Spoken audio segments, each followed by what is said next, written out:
if you find yourself in a situation where you need to speak to a younger audience, such as teenagers, preteens, you probably know that you don't want to dress up in your formal coat and the fancy white shirt because that's not going to work. You know that.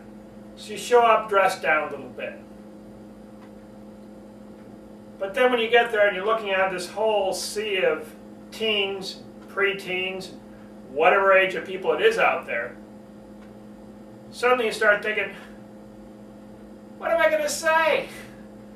How do I reach these people?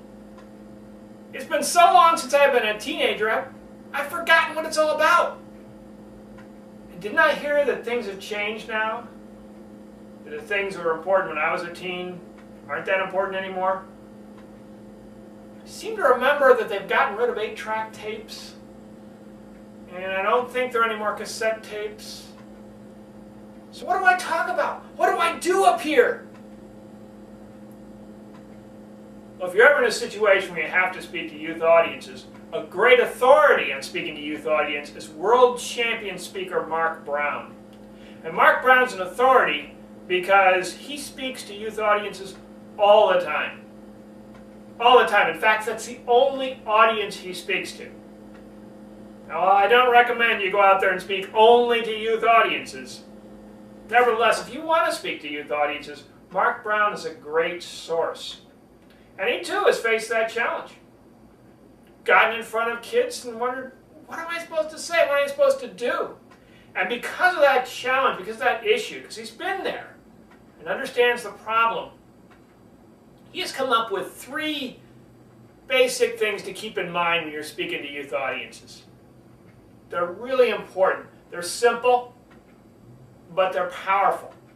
And if you start applying these, if you start using these, you'll discover that the problems of speaking in front of a younger crowd kind of go away because you know what you're doing up there. You understand it. The danger about speaking to youth audiences is you get up there and you just have no clue what to do. You get that deer in the headlights kind of thing where I don't know what to do up here. And you don't want that to happen. So once you've dressed a little bit more comfortable, once you dress more like you think that might be okay for the kids to see, what do you do then? As mentioned, it really comes down to 3 things.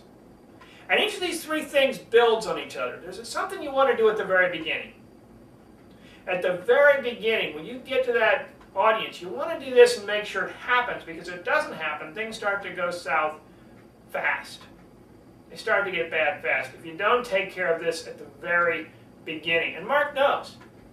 He's been in situations where didn't do that at the beginning and things just fell apart. Very important. The thing is, not many speakers think about it. They don't really think about it. They're kind of in their own head, in their own world. Because they don't think about it, there are huge problems down the road in their speech. The second thing follows out of the first thing. Once you've done the first thing, great, but the second step to do is really important. Not following up in the second step, the same thing happens. Everything blows apart, everything falls apart. There's huge issues and huge problems. Because the fact of the matter is there is a difference between you, your age, and the way you see things, and their age and the way they see things. And because of that, it's really important to make sure the second thing happens. So there are things you can do to make it happen. It can be very effective, but it has to happen, it has to work. And then finally the third thing. The third thing kind of puts everything together. The third thing is something that you really want to try to do, and it will take work. This is what will take the most work. This is what will have the most benefit. If you do this third thing and work on it and apply yourself to it, you can give a good youth talk. Sort of talk where people afterwards are texting their friends say, hey, totally cool talk I had today. Learned a lot. Had a great time. After all, that's the text you want to get after your talk. Not, oh man, had to go to a stupid assembly. Really sucked. You don't want that to happen. So when you're speaking to youth audiences, keep in mind these 3 steps. And the first step is something you have to think about before you even get on stage. You can't just make it up as you get on stage. Before you get on stage, you have to really be thinking about this, really be aware of this, really be planning out how this is going to happen. Because if you don't, then things fall apart when you do get on stage. But you get this first step down, you get this first step right, and you really can engage your audience very quickly, very powerfully, by using this simple step. But you'll have to think about it in advance, not just do it. Once you do that, then you start to relax. Those jitters like, what am I doing up here? Start to fade away. And the children's fears start to fade away, like, is this person going to be any good? I'm wasting my time. I better do some texting over here or play some Angry Birds. No. Use the first step. First step is involve them early. Involve them early. And that simply means if you're dealing with talking to teens or talking to preteens, you've got to engage them. Children today are surrounded with all sorts of input all the time. There's always something going on. There's something in TV or something on the internet, or they're texting back and forth, or they're on the phone. So if you're going to keep them interested, you've got to involve them right from the beginning. And a simple thing to do is to ask open-ended questions. Ask open-ended questions. Those are simply questions which can't be answered with a yes or no. So, instead of saying, are you happy today? Which they'll probably say, no. Or worse yet, are you glad to be here? And they'll probably say, no again and also, and boom, that'll shut everything off. But you can start out by saying, how would you like to be happy? Well, that's still an open-ended question. That's still a closed-ended question. So that's not going to work.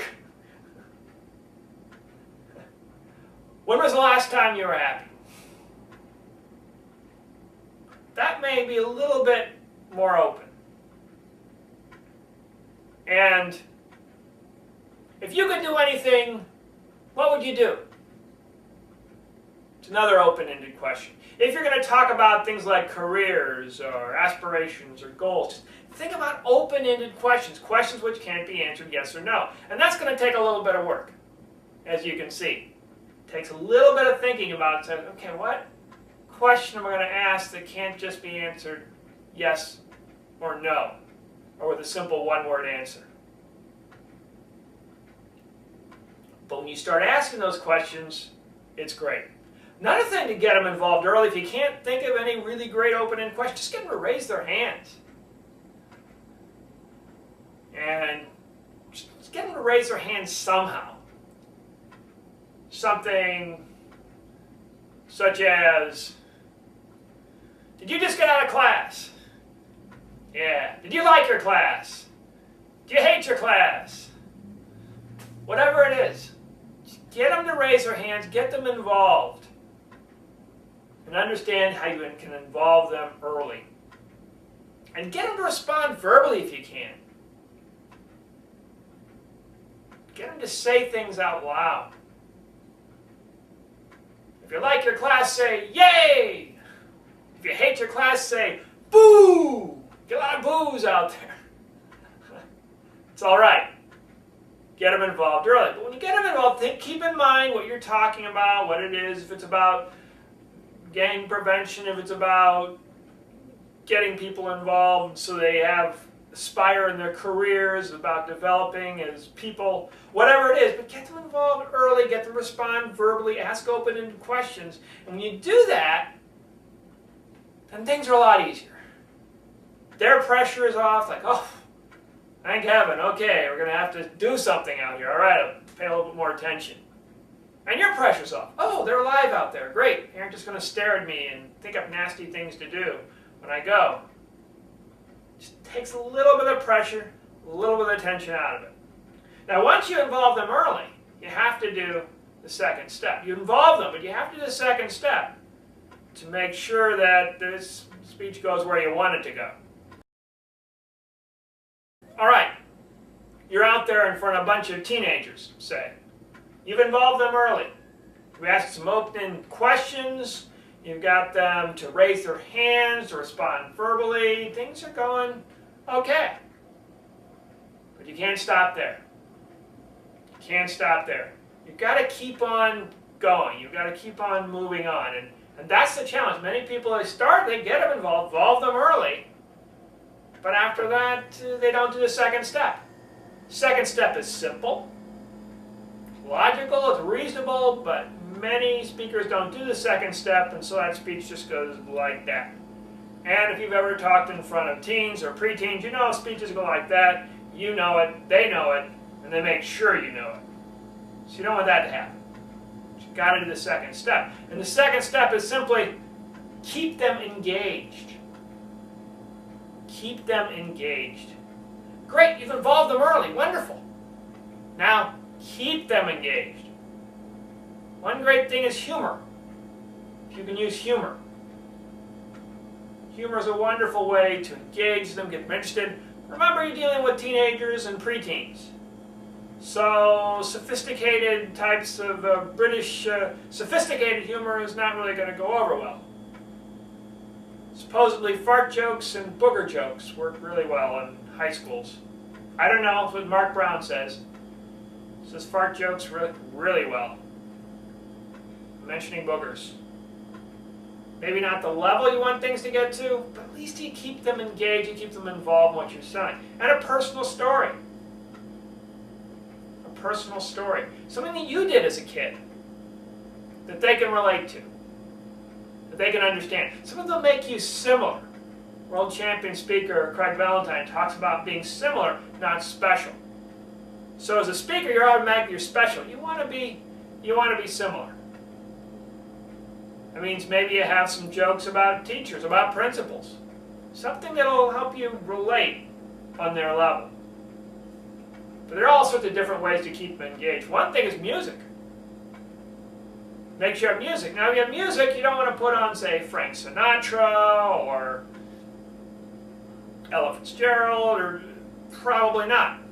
And try to get the music that they know, that they understand. Used to be Britney Spears, now it's probably somebody else.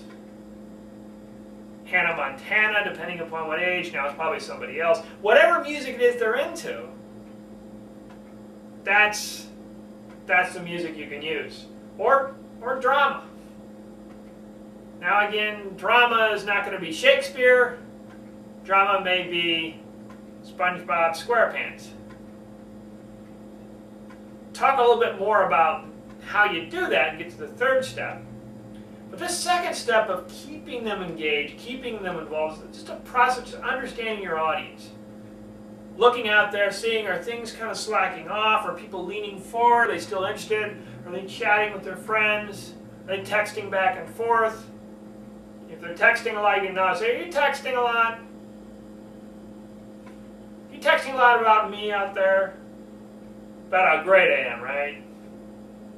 Now, granted, that's a open-ended, that's a closed-ended question.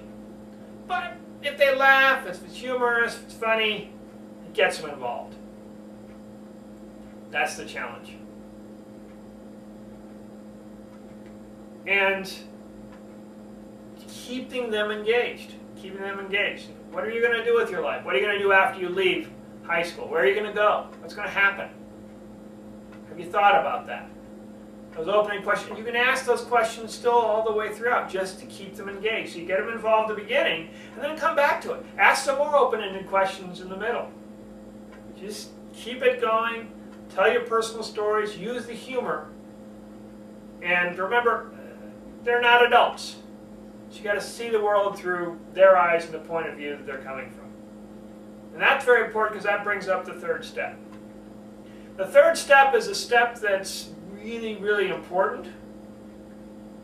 And in a way, it's the most important thing of all. And it's something you can do while you're up there in front of them. It's something you can do afterwards. Something you can do beforehand, even. Third step afterwards, and then just keep on working on it. The third step is very, very important. All right. right, so far you're up there, you're speaking to all these teens, or even preteens, and you've involved them early, which is wonderful. You got them involved, you ask them open-ended questions, what are you planning to do with the rest of your life, or what would you do if it's impossible to fail, with a nod to world champion Darren LaCroix, whatever question it is, great, involve them early, and then got them engaged. Kept them engaged through the whole process, made sure they're engaged all the way through. The final step is the most important one. It's something you do while you're up there and looking at them, something you can do beforehand, something you do throughout really this whole process of speaking to kids. So it's a continuous process, really important to do, the key thing. And the third step is simply to get inside their heads. Get inside their heads. That's really the challenge. I mean, you're talking here as an adult. You're here, and they're kids, so they're somewhere here. And if you're going to speak to them and you talk down to them, that's not going to work. Because you talk about things that they don't understand or don't think about. You may have heard that when you're giving a speech, you shouldn't use jargon. That is, you shouldn't use words or phrases that are common in a particular area, but not everybody knows. Well, the problem is the jargon you know is not the jargon they know. But if you can speak to them on a level that really connects with them, you get inside their heads, then you can have a really powerful speech. But that takes work. It takes a lot of work. One thing you have to understand, what are the latest toys? What are the latest video games? If you're talking to boys, a lot of boys in the audience, you're going to need to know the video games. You're going to need to understand the difference between Xbox and Wii and Nintendo. If you can't, play the games. Work on them yourself. If you have teenagers, your son, your daughters, talk to them. Find out what's going on in their world. Do a kind of a little interview with them. Not to find out what's going on in their life, just to find out what are teens doing, what's happening in the teen world today. Now, it may seem a little weird. It may be a challenge, but then that's the way you get information. You want to get inside their heads. Even when you're up there and you're on the stage, you're looking around, you're continuously getting that feedback. What's working, what's not working, what fart joke worked, what fart joke didn't work, and understanding why it did, why it didn't, talking to them afterwards, really understanding what are the programs and movies that they're involved with. What movies do they really like? Mark Brown was saying a while back when he gave this talk that Twilight was very big. Well, Twilight's passed on now. It's probably something else. But what is the movie? What's going on right now? We're dealing with people with very short attention spans. So what's current today may not be current in next year. May not be that much concern. So if you're going to find out about what's inside their head, you got to kind of figure out right then. Before you go on stage, ask some people. Survey some people. Now, ideally, if you're speaking to kids, you're good with kids. You got to be good with kids, or you can't get up there and talk to kids. They'll know. They sense fear. But if you get inside their heads, you know what they're talking about, you know what they're interested in, then you can make that connection. What's the technology they're using? Texting, Facebook, iPads, iPods. How do they use them? I read an article not too long ago that said that teenagers use these things, Facebook, iPads, iPods, in a different way from adults. Because instead of reading the instructions about how they're supposed to be using them, they just start using them and come up with lots of creative ways to use them that are completely different. Understand those differences. Understand how those teens are using that technology. Because if you understand that and you put that into your talk somewhere, we'll say, oh, okay, you get me. You understand me. As world champion Greg Valentine say, you're not special, you're similar. Yeah, you're older, but you're kind of like an honorary kid. And that's really what you want to do when you're talking to kids. You want to connect to them on their level in a way that connects deeply, connects powerfully, connects strongly. Using the 3 steps, you can do that. All right, just to review all the things you've learned today about talking to youth from world champion speaker Mark Brown, who talks to them all the time. First step, involve them early. Involve them early. Right from the beginning, you go out there on stage, involve them. Get them to do something. Put their hands up about silly things or goofy things, just to get them active. Just to make sure they're doing something out there. Ask open-ended questions. Given a talk on career, say, what do you plan to do when you leave high school?